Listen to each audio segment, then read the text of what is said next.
নমস্কার, আপনাদের সকলকে স্বাগত আমার চ্যানেল শ্যামলীস কিচেনে।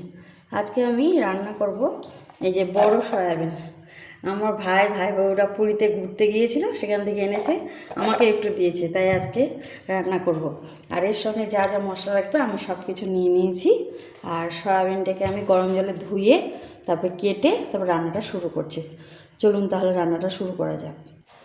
সয়াবিনটা গরম জলে ভিজতে ভিজতে আমি এখানে মশলাগুলো কী কী নিয়েছি আপনাদের একটু দেখিয়ে দিই। একটু জিরে পাউডার, শুকনো লঙ্কা পাউডার, হলুদ গুঁড়ো, লবণ, ফোড়নের জন্য জিরে, শুকনো লঙ্কা, তেজপাতা।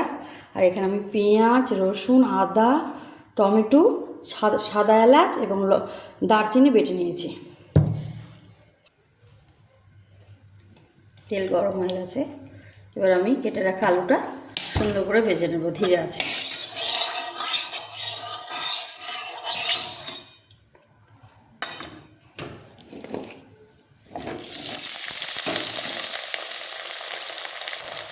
হালকা একটু লবণ অ্যাড করবো, তাতে ভাজাটা নরম নরম হবে, আলুটা আমার তাড়াতাড়ি। আলুটা আমার ভাজা ভাজা হয়ে এসছে, আর একটু পরে আমি নামিয়ে নেব।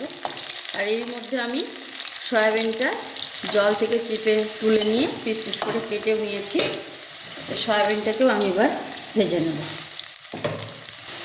আলুটা ভাজা হয়ে গেছে, এবার আমি আলুটা তুলে নিচ্ছি। এবার এই তেলেই আমি সয়াবিনটাকে হালকা করে ভেজে নেব। সয়াবিনটাও আমার ভাজা হয়ে গেছে, তুলে নিয়ে এবার আমি রান্নাটা শুরু করছি।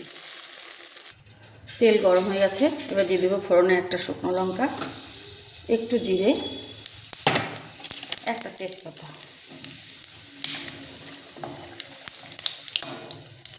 বেটে রাখা মশলাগুলো আমি এর মধ্যে এখন অ্যাড করে নেব।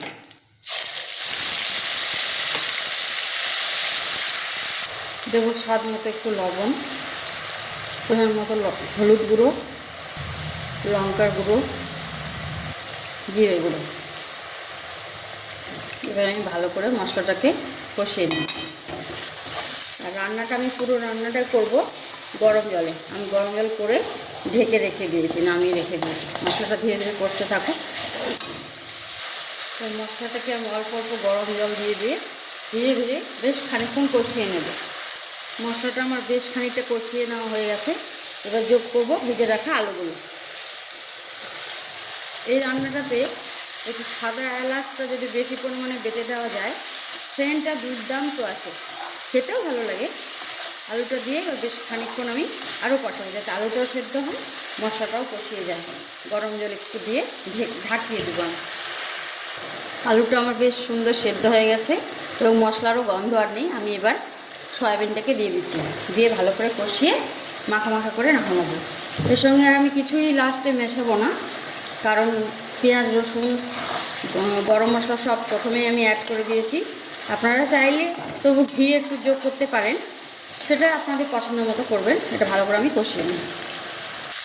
রান্নাটা প্রায় হয়ে এসেছে, আমি এবার সামান্য গরম জল দিয়ে এটাকে ফুটিয়ে পরিমাণ মতো রস রেখে নামিয়ে নেব। রান্নাটা আমার পুরোপুরি কমপ্লিট, এবার এটাকে আমি নামিয়ে নিচ্ছি। রান্নাটা আমার পুরোপুরি কমপ্লিট, এই দেখুন কালারটা কত সুন্দর এসেছে। দাঁড়ান একটু আপনাদেরকে আমি নিজে খেয়ে রিভিউ দিই।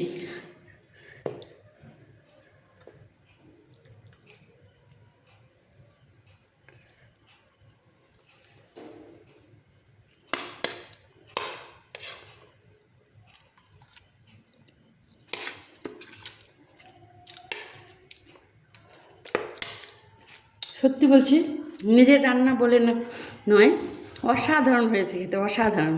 তাহলে আজকের মতো টাটা।